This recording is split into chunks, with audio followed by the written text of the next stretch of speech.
Después de unos días de descanso en el frente norte, una intensa actuación de la artillería preparó un nuevo avance por la zona montañosa en dirección a Reynosa, que había de terminar con la toma de Santander. El avance felizmente iniciado, fue rápido y seguido, siendo numerosos los pueblos y posiciones que unos tras otros fueron cayendo en manos de nuestras gloriosas tropas para quedar, ya para siempre, bajo los pliegues de la bandera nacional. Los aguerridos soldados de la auténtica España, avanzaban sin interrupción entre cascadas, vadeando torrentes y salvando collados, sin que los obstáculos puestos por la naturaleza en aquellos fragosos parajes, fuesen capaces de detener su victoriosa marcha. Por fin, aparecieron ante los brillantes ojos de los soldados, los vastos edificios de la factoría, que tiene instalada la constructora naval en Reynosa, convertida en fábrica de material de guerra, que nutría casi exclusivamente a las hordas rojas acorraladas en el norte.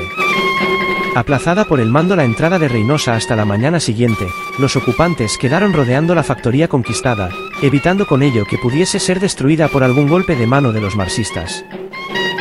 Grande fue la sorpresa de un oficial de artillería rojo que, ignorante de que la factoría de la constructora naval estaba en poder de las tropas nacionales, fue cándidamente a pedir a los que montaban la guardia, que le franqueasen las puertas para reparar un cañón. Temerosos de que los rojos hubiesen dispuesto, como en tantas otras partes, instalaciones para proceder a la voladura de las naves de la constructora, fue realizado un minucioso trabajo de investigación, que dio por resultado descubrir líneas eléctricas enlazadas con potentes cargas de dinamita. De madrugada avanzaron los tanques hacia la ciudad, penetrando en ella, y un oficial que, impaciente, les siguió a caballo, habiendo desgraciadamente quedado separado de los mismos, fue asesinado por una traidora bala roja, disparada desde una ventana. Las mujeres y los niños de Reynosa, después de tantos meses de duro cautiverio que culminó en la violenta separación de hijos, padres y esposos, arrastrados por los rojos, prodigaban las manifestaciones de agradecimiento y cariño a los soldados salvadores. Entretanto, los rojos se alejaban en dirección al norte arrastrando cadáveres y transportando heridos escogidos entre los infinitos que se les hicieron y que en su mayor parte fueron abandonados en manos de los nacionales, que piadosamente los fueron recogiendo. Siguió el avance y llegaron a coronar nuestras tropas el puerto del Escudo, en el cual un grupo de heroicos muchachos, sitiados en débil edificio, que fue cayendo ante los embates de los rojos, se defendieron, impidiendo el éxito del contraataque llevado a cabo por los salvajes asturianos. Atravesado el puerto del Escudo, ininterrumpidamente continuó la marcha de nuestras fuerzas hacia el mar, por caminos encauzados entre altísimos acantilados, que no habían permitido nunca el paso de los ejércitos que, a través de la historia, guerrearon en la montaña. Al mismo tiempo que las brigadas de Castilla ascendían hacia el norte, las fuerzas que venían del este avanzaban por la costa, acercándose rápidamente a Castro Urdiales. La brutalidad de las hordas rojas no cesó de caer sobre Castro Urdiales, cuyas iglesias se encontraron los soldados de España derruidas a pico, con sus altares enterrados entre los escombros del desmoronamiento de los recios muros. El pantano que surtía de agua potable a la población de Bilbao, fue agotado por los rojos, que lo dejaron casi en seco, y destruyeron la maquinaria destinada a la elevación del líquido hasta las canalizaciones. Por el sur, seguía el avance de las brigadas de Castilla, que llegaron al balneario de Corconte, en el cual quedaban los rastros del paso de la intelectualidad marxista en forma de incultas leyendas y representaciones gráficas, que ensuciaban las paredes. Como de costumbre, los rojos pretendieron volar los puentes del ferrocarril, pero sorprendidos a tiempo por los valientes requetés, fueron ahuyentados a tiros, pagando alguno con la vida su encarnizamiento en la ferocidad. Los mineros de Barruelo, unidos a un grupo de carabineros, se resistieron en una factoría para tratar vanamente de impedir el arrollador avance de nuestros soldados, que impasibles despreciaban el silbido de las balas. Una escuadrilla de aviones nacionales partió hacia la costa para preparar el avance de los conquistadores de Reynosa, y descubriendo en un aeródromo improvisado una concentración de aviones enemigos, destinó a ellos la mayor parte de su carga. Los aviones, recién recibidos por los rojos de los países extranjeros, preconizadores de salvajismo marxista, fueron destruidos en pocos instantes por los certeros blancos de los bombardeos nacionales. Las avanzadas del Ejército Nacional vieron con la consiguiente satisfacción aparecer ante sus ávidos ojos las edificaciones de Torrelavega, llave del paso de los santanderinos hacia la región asturiana, último reducto de la resistencia norteña.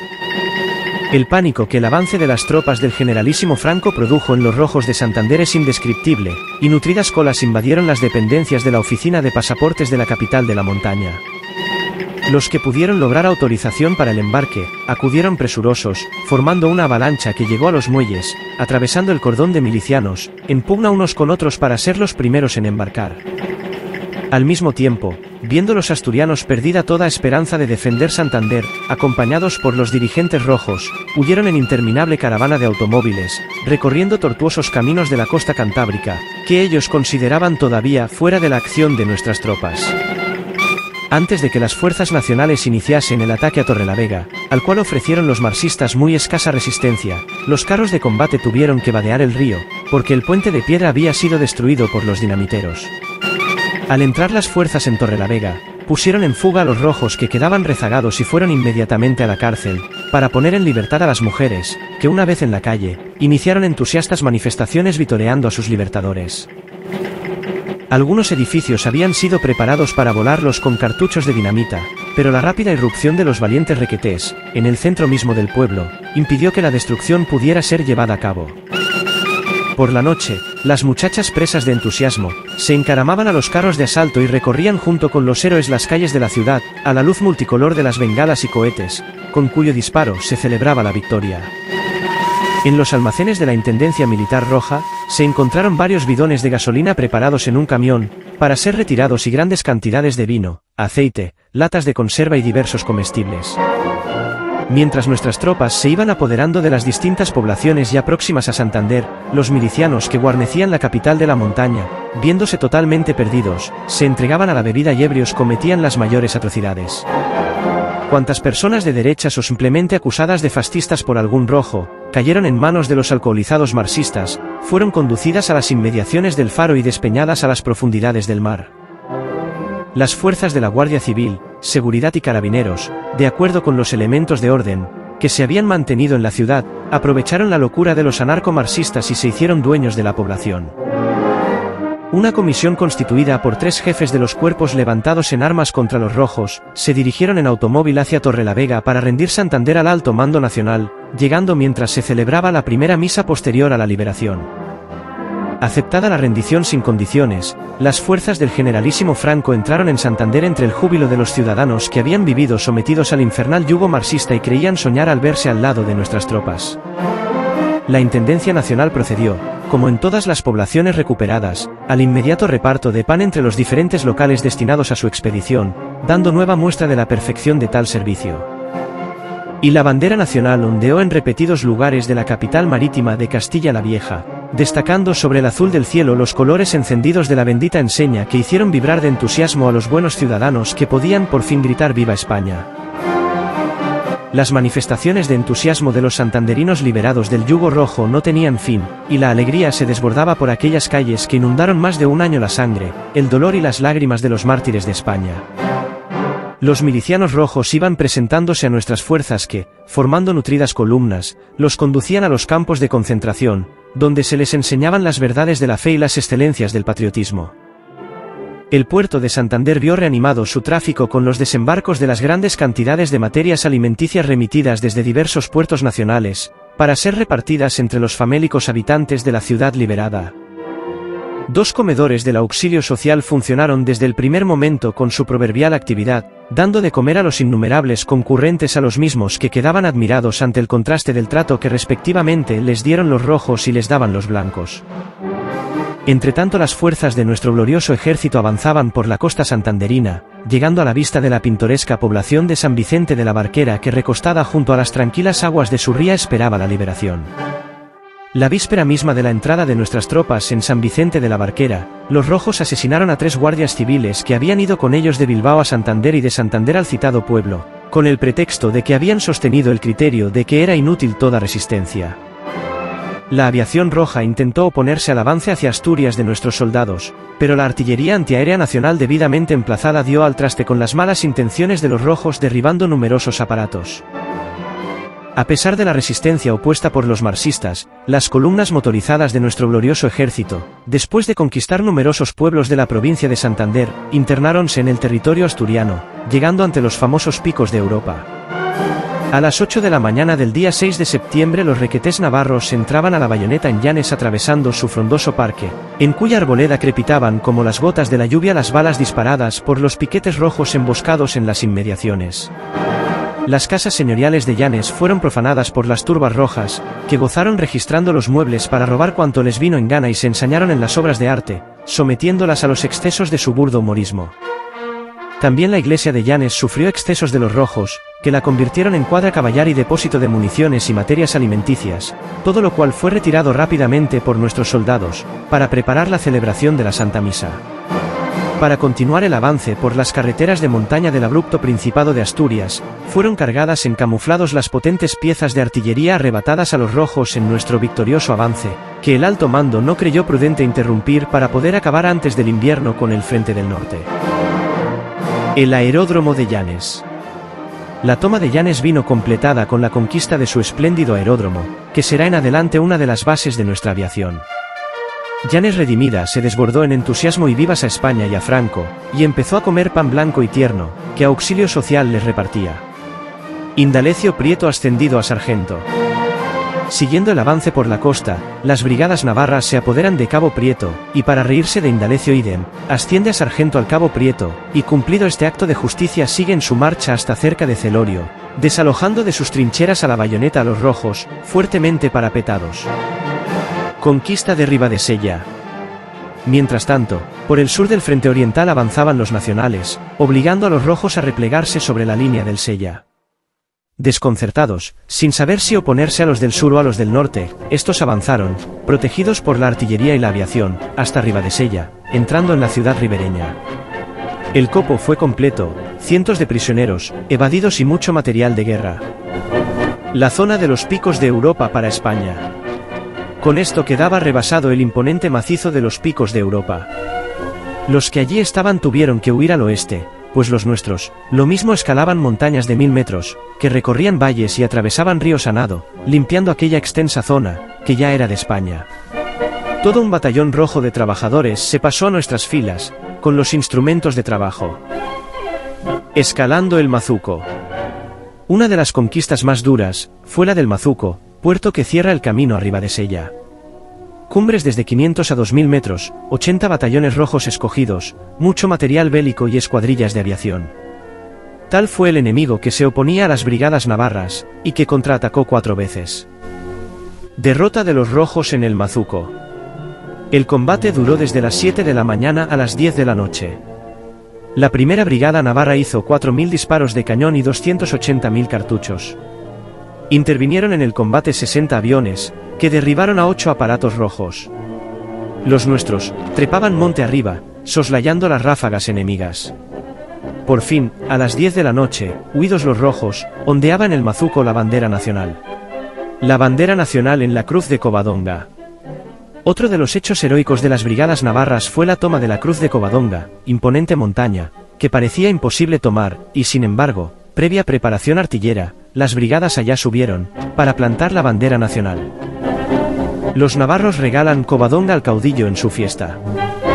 Grande fue su sorpresa al ver desde aquella cumbre mecida en el valle, la Basílica de Covadonga, y no pararon hasta conseguir del mando que les dejara conquistarla para ofrecerla como regalo a Franco el día de la fiesta del caudillo.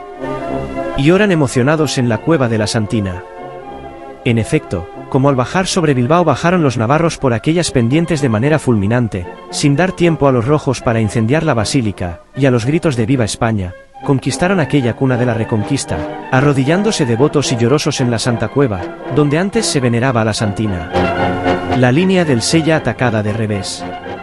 A pesar del triunfo de las tropas de Solchaga, los rojos se obstinan en defender la línea opuesta del Sella, fortificada de antemano, pero las brigadas navarras no solo atacan de frente para inmovilizar a los defensores, sino que siguen progresando por el sur, hasta que viendo la maniobra, los rojos abandonan la línea, y los nuestros, invaden la carretera en dirección a Villaviciosa.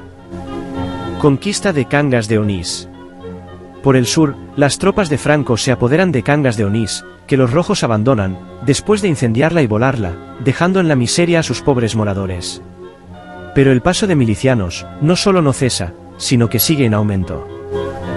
Arriondas y Colunga para España.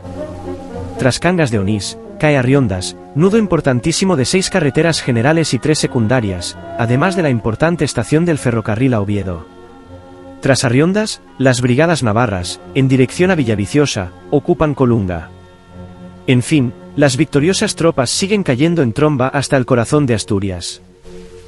Toma de Villaviciosa. Cuanto más avanzaban las brigadas navarras, menos cansadas parecían, y así, tomado Colunga, apresuraron la marcha entrando casi por sorpresa en Villaviciosa, último puerto de mar en dirección a Gijón, y conquistando más de 40 pueblos. Esa sorpresa evitó la destrucción de la ciudad con dinamita, aunque no el robo. En 11 días de campaña, habían caído 9.000 prisioneros y otros tantos evadidos. La fábrica de sidra El Gaitero. En Villaviciosa los rojos no destruyeron la célebre fábrica de sidra El Gaitero, pero se bebieron la sidra, y la que no pudieron tragar, derramaron por el suelo y rompieron el botellaje. La borrachera roja de los últimos días no es para descrita, y con la borrachera, todos los crímenes. Una tomadura de pelo. Los navarricos, que hallaron intacto un teléfono Villaviciosa-Gijón, empezaron a llamar, uno después de otro, a la central. ¿Centro? Al habla. Diga a Belarmino Tomás que se vaya a la porra. Y este diálogo, acompañado de carcajadas, se fue repitiendo cada 5 minutos. Así es el humorismo de nuestros bravos muchachos. Camino de Gijón y Oviedo. Derrumbada la última línea fortificada, Villaviciosa-Infiesto, quedaba abierto el camino a Oviedo por Infiesto-Noreña, y a Gijón por Villaviciosa. Pero dejemos ahí a las tropas, para decir algo del Frente de León, en dirección a Asturias, de sur a norte. El puerto de Pajares. Sin ese puerto, no podía pensarse en entrar en Asturias. Tomado Pola de Gordón, Aranda amenazó de frente el puerto Pajares, pero lo conquistó de revés, forzando una marcha de 80 kilómetros en 5 días, y engañando así a los rojos, que tuvieron que abandonar aquellas posiciones inexpugnables. Con esto, España tenía en su poder el punto más alto de la línea férrea a Oviedo, es decir, Busdongo-Pajares. El Valle del Nalón.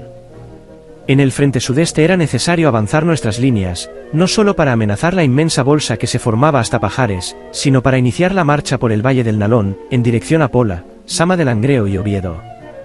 Las brigadas de Castilla, con falange, se cuidaron de ocupar, tras encarnizados combates, los altísimos puertos, verdaderos nidos de águila, de San Isidro, Peña Agujas, El Viento, Los Torcós, Tarna, Foz, y otros.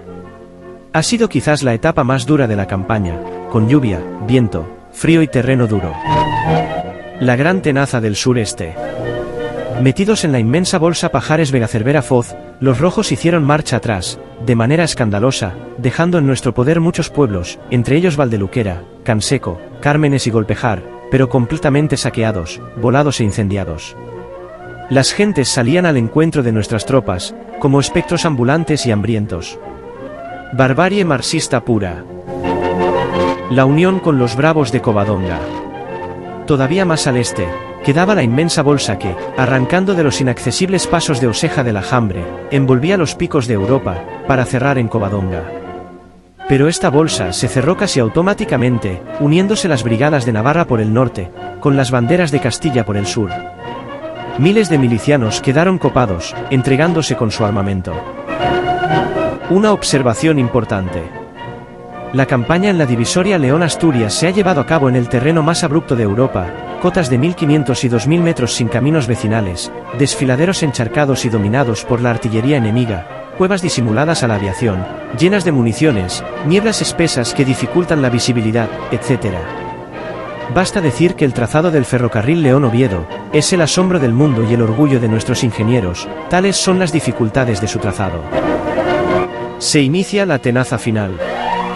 Hecha la unión de todos los frentes, las brigadas de Castilla irrumpen en tromba por los dos lados del Nalón, formando una cuña imponente que llega, por Río Seco, hasta cerca de Pola de la Viana, en el corazón de la cuenca minera. El avance ha sido impresionante. Por el norte hacen lo mismo las brigadas de Navarra, avanzando hacia Gijón, dejando Villaviciosa a sus espaldas. Los dos avances amenazan Oviedo y Gijón simultáneamente. El descacharre. Belarmino Tomás, y unos 30 dirigentes, se dan perfecta cuenta de que ha llegado el final del drama, y mientras dan orden de que todo el mundo resista, ellos huyen en auto hacia el Musel, que es el puerto de Gijón, y embarcan en el torpedero número 9, que ya tenían preparado con las calderas encendidas, y salen rumbo a Francia. Más descacharre todavía.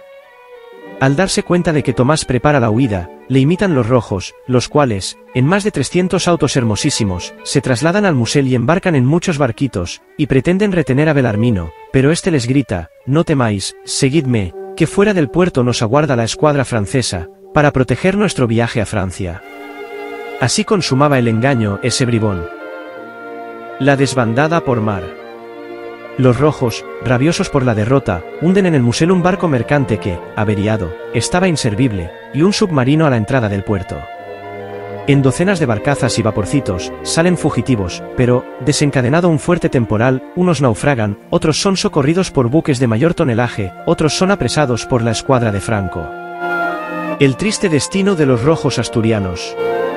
Los que arriban a Francia, son embarcados en trenes especiales, que los llevan a la frontera franco-catalana. Francia, violando la neutralidad, no solo no desarma a los miles de milicianos que llegan armados a sus puertos, sino que, así armados, los lleva a la zona roja. Los no armados y las mujeres y niños, tratados como bestias, son también llevados en miserable estado a la frontera.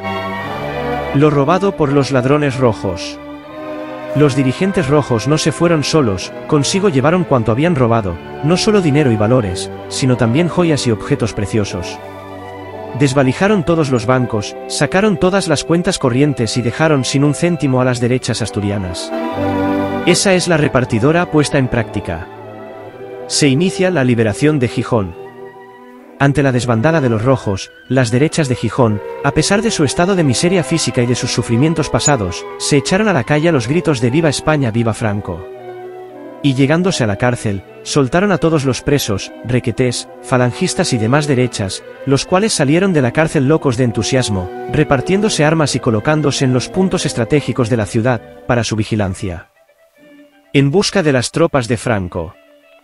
Algunos significados derechistas salieron, carretera de Villaviciosa adelante, pidiendo a las brigadas navarras que apresurasen su marcha sobre Gijón, y éstas, en un derroche de carrera a pie, salvaron en 6 horas la distancia de 32 kilómetros, presentándose a las 4 de la tarde en Gijón, y entrando entre clamores ensordecedores en la ciudad.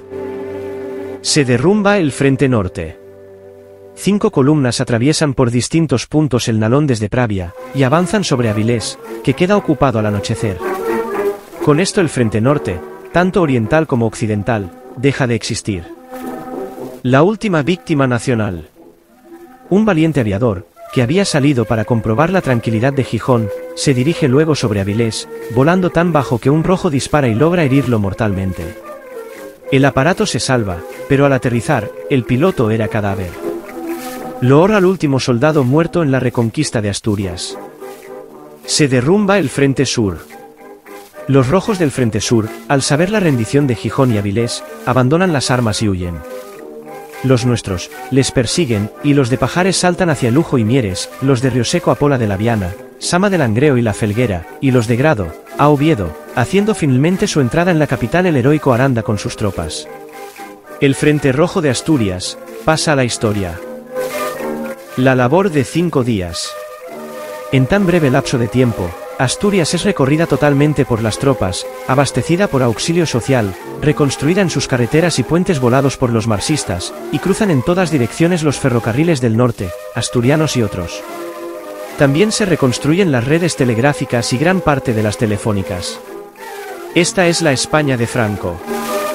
Se reanuda el culto católico. A pesar de haber sido destruidas todas las iglesias, se reanuda de manera provisional el culto, se celebra el santo sacrificio de la misa, y a cualquier pueblo a donde van las milicias se celebra la misa, y en ella, los soldados cantan himnos religiosos y patrióticos y las bandas de música tocan el himno nacional. Los buenos asturianos no acaban de volver de su asombro, y lloran y cantan y prorrumpen en vivas a España y a Franco. El botín de guerra de los últimos días. Es incalculable.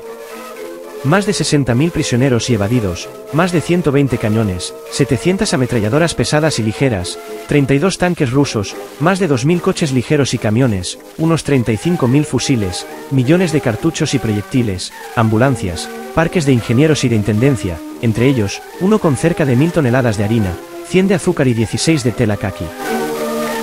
Asturias para España. La campaña de liberación de Asturias ha durado solo mes y medio, a pesar de las enormes dificultades del terreno y de la ferocidad de los rojos y dinamiteros, verdadera encarnación del salvajismo. Con Asturias vuelven a España sus abundantes minas de carbón, que representan el 80% de la producción carbonífera total, y un extenso litoral con puertos tan importantes como Gijón, Avilés, Villaviciosa, Llanes, etc.